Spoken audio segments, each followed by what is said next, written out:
Hello friends, मैं सुरेंद्र चौधरी आपके अपने यूट्यूब चैनल पे आप सभी का स्वागत करता हूं। जो भी स्टूडेंट इस वीडियो को देख रहे हैं उन्हें जो फर्स्ट जो अपना लेक्चर था उसको ज़रूर देखा होगा। उसके अंदर हमने टेंस के बारे में पढ़ा था। इसमें हमने टेंस की डेफिनेशन देखी और टाइम के बारे में जाना कि टाइम क्या है। हमने देखा कि जो टेंस है वो ग्रामेटिकल टर्म है जिसको ग्रामर में यूज़ में लिया जाता है, और जो टाइम है वो यूनिवर्सल टर्म की तरह यूज़ में लिया जाता है। अपन टेंस को क्यों यूज़ में लेते हैं? किसी भी काम के होने के का जो एक्शन होता है, नहीं कोई भी काम का जो काम है, एक्शन है, उसके होने के टाइम को बताने के लिए। जो अपन देखते हैं कि टेंस की 3 टाइप हैं, प्रेजेंट, पास्ट, फ्यूचर। ये टेंस के नहीं, ये टाइम के ही 3 पार्ट हैं। यानी टाइम को 3 हिस्सों में बांटा गया है, जैसे कि प्रेजेंट हो गया, वर्तमान हो गया, पास्ट भूतकाल हो गया, और जो समय आने वाला है यानी फ्यूचर। इनको देखते हैं। हमने इनके 4 पार्ट देखे थे, जिसमें हमने इंडेफिनेट के बारे में देखा, कॉन्टीन्यूअस के बारे में देखा, परफेक्ट के बारे में और परफेक्ट कॉन्टीन्यूअस के बारे में देखा था। उसके बाद में हमने टाइप्स ऑफ सेंटेंस जो है उनके बारे में जाना, जिसमें हमने देखा था अफर्मेटिव के बारे में, नेगेटिव के बारे में, इंटेरोगेटिव के बारे में और इंटेरोगेटिव नेगेटिव के बारे में। ज़्यादातर जो टीचर्स है या फिर जो क्लासें हैं, जो बड़ी क्लासें, जो सीनियर क्लासें हैं, उनमें जो लास्ट वाला है इंटेरोगेटिव नेगेटिव, उसको ज़्यादा इंपॉर्टेंस दी नहीं जाती। बाकी की जो 3 हैं वो आपको अच्छे से आनी चाहिए, जिसमें अफर्मेटिव है अपना साधारण जो वाक्य बनते हैं, नेगेटिव वाला जिसमें नकारात्मक यानी नोट लगा के बनाते हैं, और तीसरा जो है अपना इंटेरोगेटिव जो प्रश्नवाचक वाक्य हैं वो। आज का जो हमारा लेक्चर है वो है टेंस पार्ट 2। इसके अंदर हम क्या देखने वाले हैं?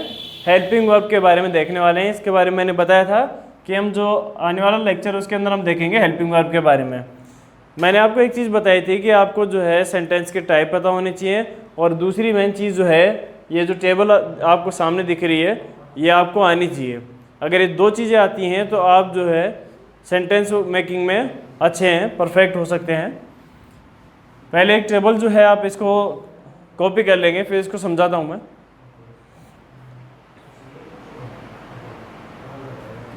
तो चलो स्टार्ट कर लेते हैं। ये अपने 3 पार्ट हैं, प्रेजेंट, पास्ट और फ्यूचर। प्रेजेंट का मतलब क्या हो गया अपना? वर्तमान काल। पास्ट का ये हो गया अपना भूतकाल, और ये हो गया अपना भविष्य काल।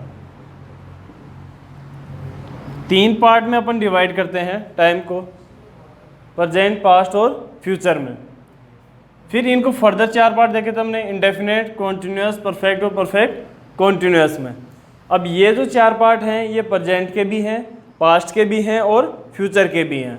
कैसे? ये प्रेजेंट इंडेफिनेट हो गया, ये प्रेजेंट कॉन्टीन्यूअस हो गया, ये प्रेजेंट परफेक्ट हो गया, और ये जो है अपना परफेक्ट कॉन्टीन्यूअस हो गया किसका? प्रेजेंट का। ऐसे पास्ट का इंडेफिनेट है, पास्ट का कॉन्टीन्यूअस है, पास्ट का परफेक्ट है, और पास्ट का परफेक्ट कॉन्टीन्यूअस है।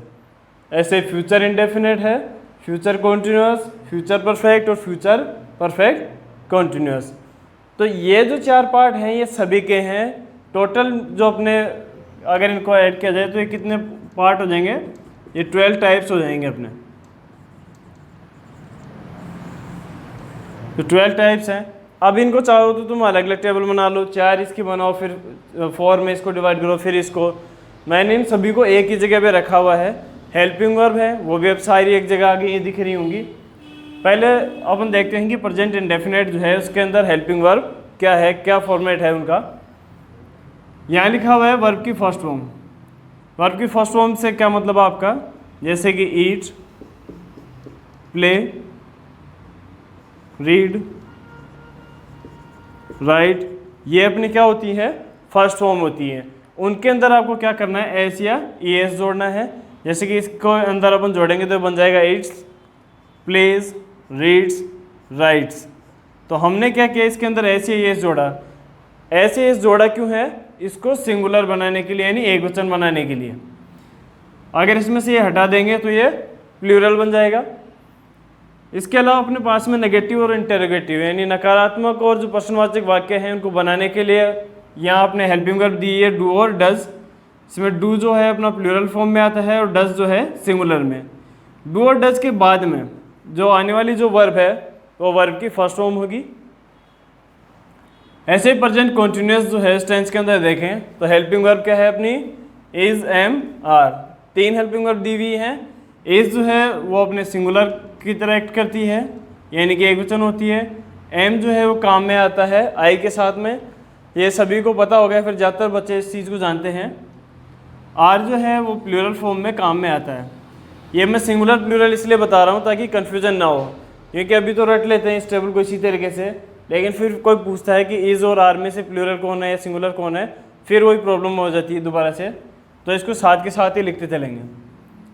ऐसे ही आप हैज़ जो है वो सिंगुलर है और हैव क्या है, प्लूरल है, जो कि अपना प्रेजेंट परफेक्ट टेंस बनाता है।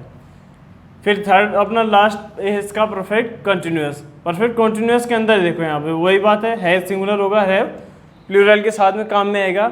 अब इसके अंदर देखो 2 टेंस दिए हुए हैं, एक परफेक्ट है और एक कंटिन्यूअस है। ये बीन जो है ये बी की फॉर्म होती है, अभी लिखवाऊंगा बी की फॉर्म क्या होती है।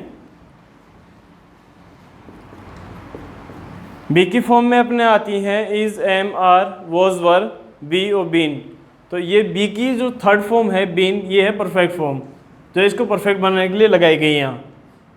तो इसके अंदर हमने देखा कि यहाँ अपने वर्ब की फर्स्ट फॉर्म में एस लगाते हैं जब प्रेजेंट इंडेफिनेट यूज में ले रहे हो, जब सब्जेक्ट सिंगुलर हो। अगर सब्जेक्ट प्लूरल होगा तो इसमें आपको एस लगाने की जरूरत नहीं है। ऐसे डू प्लूरल के साथ में, वो डज सिंगुलर सब्जेक्ट के साथ में काम में लेना है। इज, एम और आर, इसका आपको दिख रहा है कि इज सिंगुलर के लिए और आर प्लूरल के लिए है। ऐसे ही हैज सिंगुलर के लिए काम में आता है, तो हैव काम में आता है प्लूरल के लिए।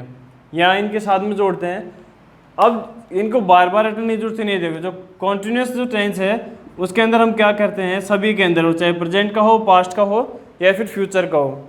मैं रिपीट कर रहा हूँ, कॉन्टिन्यूस टेंस जो है वो प्रेजेंट का हो, पास्ट का हो या फिर फ्यूचर का, उन सभी के अंदर क्या करते हैं, हम वर्ब की फर्स्ट फॉर्म में आईएनजी लगाते हैं। कंटिन्यूस का मतलब जो काम लगातार जारी है, जो रुका हुआ नहीं है, कुछ समय से स्टार्ट हुआ और जारी है अभी भी। तो इन सभी के अंदर आप वर्ब की फर्स्ट फॉर्म में आईएनजी लगाएंगे। हेल्पिंग वर्ब के बाद में ये चीज़ आपको पता होनी चाहिए कि कब आपको वर्ब की फर्स्ट फॉर्म में ऐसे लगाना है, कब आईएनजी लगाना है, कब उसमें ईडी लगाना है थर्ड बनाने के लिए। परफेक्ट टेंस जो है तीनों का, वो प्रेजेंट का हो, पास्ट का हो या फ्यूचर का, उन सभी के अंदर आपको यूज़ में लेना है V3 यानी वर्ब की थर्ड फॉर्म यानी तीसरी फॉर्म काम में लेनी है। परफेक्ट कॉन्टिन्यूस में देखो यहाँ पे परफेक्ट भी और कॉन्टिन्यूस भी है। परफेक्ट के लिए अपन बीन लगा चुके हैं, कॉन्टिन्यूस के लिए क्या करेंगे, इसमें वर्ब की फर्स्ट फॉर्म में आईएनजी लगाएंगे, वर्ब की फर्स्ट फॉर्म में आईएनजी ऐड करेंगे। एक चीज़ और जो ध्यान में रखने की है, मैंने यहाँ ब्रैकेट बना के लिखा हुआ है, सिंस फॉर प्लस टाइम। अब ये सिंस फॉर क्या है, ये टाइम के लिए यूज़ में लिया जाता है, जब समय फिक्स हो तब भी यूज़ में लेते हैं एक टर्म को इनमें से, और एक को तब यूज़ में लेते हैं जब समय फिक्स ना हो कोई चीज़ का।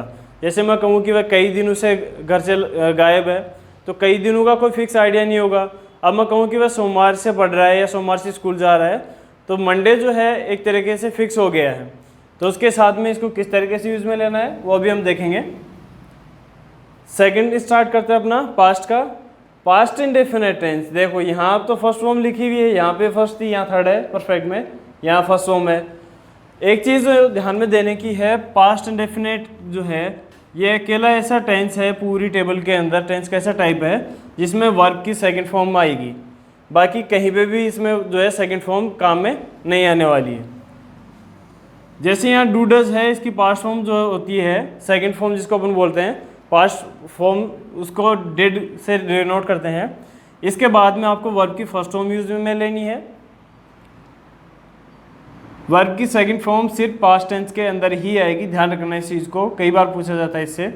डिड आएगा, जैसे डू डज काम करते हैं ऐसे डिड जो है नेगेटिव और इंटरोगेटिव सेंटेंस जो है उनको बनाने के लिए यूज में लिया जाता है। वॉज है यहाँ पर, वॉज किसका काम कर रहा है, सिंगुलर का, और जो वर है वो काम करता है प्लूरल का। ये कब सिंगुलर प्लूरल किस तरीके से लगते हैं इसके कुछ एग्जांपल देखेंगे अभी। ऐसे ही हेड जो है, यहाँ तो हैज़ है जो है सिंगुलर प्लूरल की तरह था, यहाँ हेड जो है वो सिंगुलर और प्लूरल दोनों के लिए काम में आता है। परफेक्ट टेंस जो है इसके बाद में देखते हैं अपन परफेक्ट कॉन्टिन्यूस का। तो देखो एक चीज़ इसमें ऐड की हुई है परफेक्ट बनाने के लिए, सभी के अंदर बीन ऐड किया हुआ है, तो इसके अंदर क्या हो जाएगी, हैड बीन। जैसे हैज़ बीन हैव बीन है, ऐसे ये हैड बीन हो जाएगा। नेक्स्ट अपना फ्यूचर टेंस। फ्यूचर के अंदर देखो क्या है, फ्यूचर इंडेफिनेट में विल और सेल है।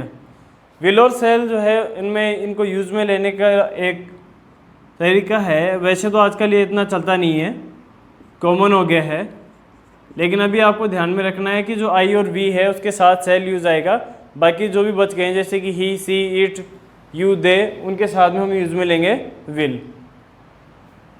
कॉन्टिन्यूस बनाने के लिए इसके बाद में हम इसको जोड़ रहे हैं बी की फॉर्म। अब इसमें इज एम आर या वॉज वर जोड़ देंगे तो टेंस बदल जाएगा। ये ऑलरेडी बी की फॉर्म ही है, तो यहाँ हम इसको कंटिन्यूस बनाने के लिए हम यूज़ में लिया है बी। ऐसे परफेक्ट बनाने के लिए हमने इसमें जोड़ा है हैव, क्योंकि इसका कनेक्शन अपने है प्रेजेंट से। फ्यूचर जो परफेक्ट कंटिन्यूस है उसके अंदर हमने क्या किया, सेम उसी तरीके से रखा है। जो परफेक्ट की हेल्पिंग वर्ब उसमें क्या ऐड कर दिया है, बीन ऐड कर दिया है।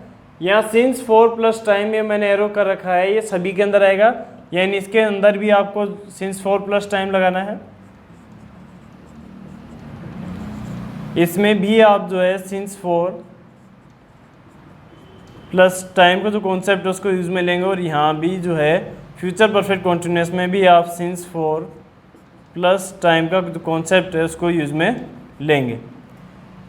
तो एक बार शॉर्ट में रिवाइज कर लेते हैं इनको।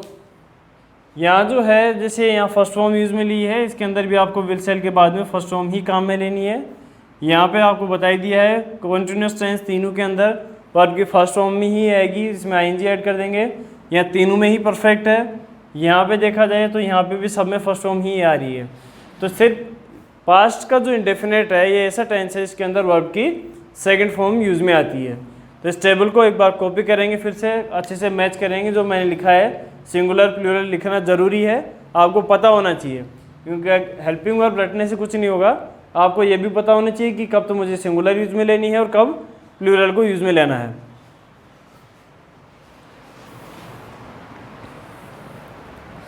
अब आगे देखते हैं।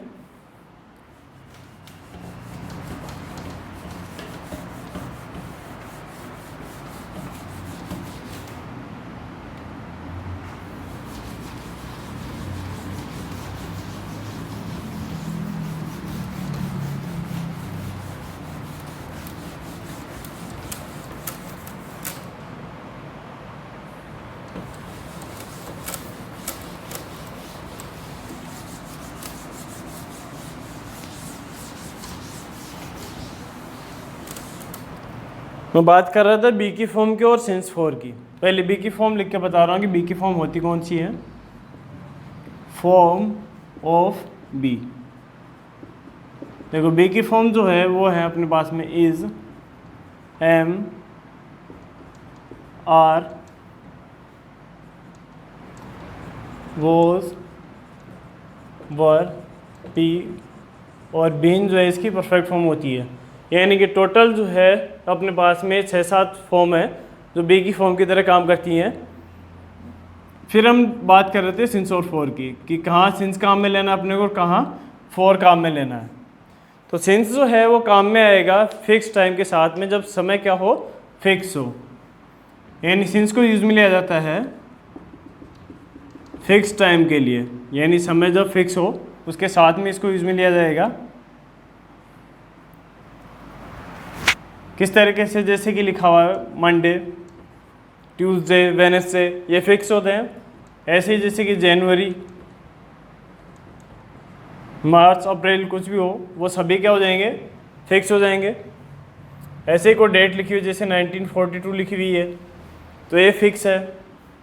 जैसे टाइम लिखा हुआ हो 8 AM, या फिर जो है आपको इस तरीके से भी दे सकता है, बर्थ या डेथ जो है उससे रिलेटेड भी आप चीज़ को जो है यहाँ डेट दे सकता है, लाइक सिंस माई बर्थ या सिंस हिज डेथ, इस तरीके से। तो यानी कि टाइम क्या होना चाहिए आपका, फिक्स होना चाहिए। फॉर को कब यूज़ में लेंगे अपन, टाइम पीरियड के लिए। टाइम पीरियड से मतलब अपना समय अवधि। लिखूंगा तो अपने आप समझ पाएंगे इस चीज़ को। जैसे मैं लिखूँ 3 डेज, मैं कहूँ कि 3 दिन से वह काम कर रहा है, तो कौन से 3 दिन हैं और वो 3 दिन स्टार्ट कब से हुए थे इस चीज़ का हमें पता नहीं होगा। अगर मैं कहता हूँ कि सोमवार से या फिर बुधवार से या फिर फ्राइडे से या सैटरडे से, तब तो वो चीज़ फिक्स है कि इसी दिन से हो गया है वो। लेकिन जैसे 3 डेज़ है, 2 मंथ्स है, 5 ईयर्स, ये आपको लग रहा है कि ये फिक्स है, लेकिन ये कौन से 5 सालों की बात कर रहा है उसका पता नहीं रहेगा। या फिर वर्ड जुड़े हुए हैं जैसे कि मैनी या फिर फ्यू, तो ये क्या बना देते हैं, इस टाइम को ऐसा बना देते हैं जो कि फिक्स नहीं होता। कुछ एग्जांपल लिख रहा हूँ जिससे अपन हेल्पिंग वर्ब को समझने की कोशिश करेंगे और सिंस 4 का यूज़ भी जो है हम देखेंगे। फिर इसके बाद में अपन स्टार्ट करेंगे अपना पहला टेंस, प्रेजेंट टेंस।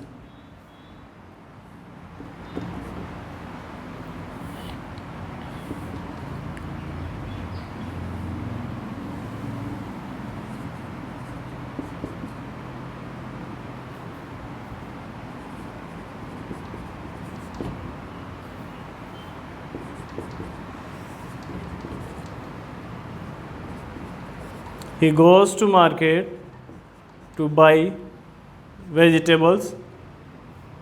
अलग अलग लिख के बता रहा हूँ एक एक का।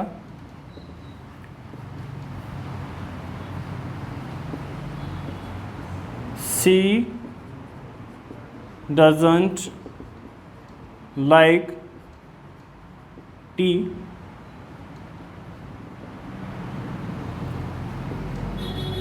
I wrote a letter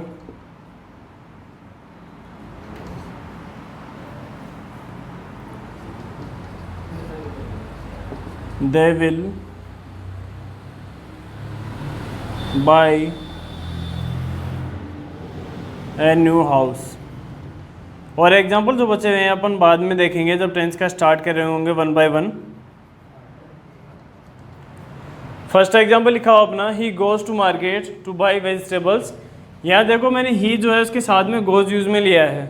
ये अपना क्या है, रूल होता है कि आपको सब्जेक्ट अगर एक वचन है, ही एक वचन है अपना यानी सिंगुलर है, तो इसके साथ जो वर्ब है वो भी क्या आनी चाहिए, सिंगुलर आनी चाहिए। वर्ब को सिंगुलर बनाने के लिए हम क्या करते हैं, उसके अंदर एस या ई एस जोड़ते हैं। इसकी फर्स्ट फॉर्म क्या होती है, गो, सेकंड वेंट और थर्ड गॉन होती है। इसमें ई एस जोड़ के आपने इसको क्या बना दिया है, सिंगुलर बना दिया है। तो अपना सेंटेंस क्या हो गया है, सही हो गया है। ये टेंस कौन सा है अगर देखा जाए तो, वर्ब की फर्स्ट फॉर्म में एस या एस जोड़ने का हमने फर्स्ट ही देखा था, प्रेजेंट का इंडेफिनेट। जब सब्जेक्ट सिंगुलर हो तब हम ऐसा करते हैं। अगर यहाँ पे मैं लिखता वी तो यहाँ सिर्फ गो रह जाता है, इसमें एस या एस आपको जोड़ने की जरूरत नहीं रहती। ऐसी सी के साथ में मैंने इसको नेगेटिव बनाया, देखो नोट लगा के इसको, तो मैंने इसमें क्या रखा है, डज। अपने टेबल के अंदर देखा था कि जो डज है वो सिंगुलर की तरह काम कर रहा है, अपना जो सी सब्जेक्ट है वो भी सिंगुलर की तरह ही यूज़ में आ रहा है यहाँ। ऐसे ही यहाँ पे लिखा हुआ आई और ये लिखा हुआ है रोट। रोट जो है वो राइट की फॉर्म है, जैसे कि फर्स्ट फॉर्म है राइट, सेकंड हो जाएगी इसकी रोट और थर्ड फॉर्म हो जाएगी इसकी रिटन। तो अब सेकंड फॉर्म जो है यहाँ लगी हुई है, तो जिन बच्चों ने टेबल को ध्यान से देखा है, जिनको आती है और जिन्होंने ध्यान से सुनी है मेरी बात को, मैंने 2-3 बार इस चीज़ को रिपीट किया है कि वर्ब की सेकंड फॉर्म जो यहाँ दी हुई है, वर्ब की सेकंड फॉर्म सिर्फ और सिर्फ पास्ट इंडेफिनेट के अंदर ही आती है। तो जिनको पता है वो तुरंत बता देंगे कि सर सेकंड फॉर्म इसका मतलब पास्ट इंडेफिनेट टेंस हो गया है। ऐसे ही विल सेल के बारे में हमने देखा था, विल सेल कहाँ काम में आते हैं, फ्यूचर का जो इंडेफिनेट है उसमें काम में आते हैं विल और सेल। आज का जो लेक्चर है उसमें हम अभी तक पढ़ चुके हैं हेल्पिंग वर्ब की जो टेबल है उसको देखा हमने, 1 by 1 जितने भी टेंस हैं उनको देखा। हमने देखा कि कौन सी वर्ब सिंगुलर है, कौन सी प्लूरल है, उनके अंदर उनको पढ़ने की कोशिश करी अपन ने। फिर उसके बाद में हमने देखा कि बी की फॉर्म क्या है, is, am, are, was, were, be. ऐसे सिंस के बारे में देखा और फॉर के बारे में, सिंस जो कि फिक्स टाइम के लिए काम में आता है और फॉर जो टाइम पीरियड के लिए, टाइम लिखा हुआ है यहाँ आपके सामने। फिर कुछ एग्जाम्पल से हमने इसको शॉर्ट में समझने की कोशिश करी। इसके बाद में हम स्टार्ट करेंगे अपना जो प्रेजेंट टेंस है उसके टाइप्स के बारे में, और correct form of verb related कुछ पॉइंट्स हैं, कुछ रूल्स, उनको भी हम देखेंगे। आज के लिए इतना ही, थैंक यू।